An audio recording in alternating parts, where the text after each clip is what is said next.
the Buddhist Bible, in the Surangama Sutra, it is mentioned that the quickest, the best, and the highest method to liberation or to reach Buddhahood is the method of Guan Yin.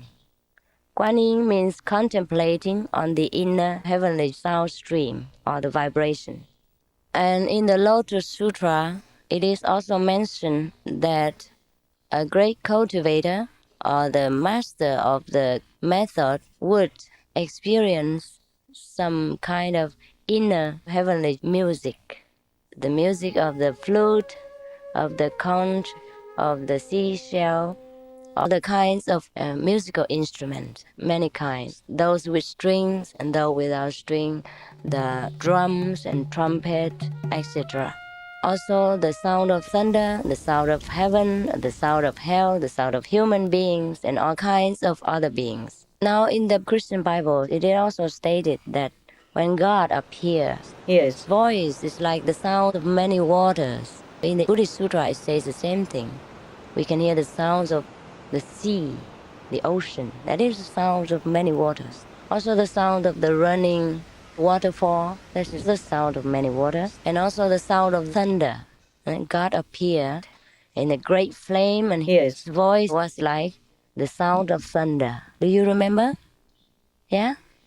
You remember the Bible say so? Yeah, okay. Now, if you're not familiar with the Bible, then I will state other scriptures. Yes. Now I forgot. Every day speaking Chinese is doing great harm to my English. In the Quran, the Muslim Bible, it is says so. When Prophet Muhammad, peace be upon him, meditated in the cave, after a while he heard the sound of ringing bells, and then the bells ultimately assumed the shape of the angel Gabriel and told him something. And it is the inner sound, which is mentioned in many scriptures. Also in the Sikh Bible, all the gurus of the Sikh, the 10 Sikh gurus, all mention about the various sounds, the inner sounds. There are different sounds in the 5 levels.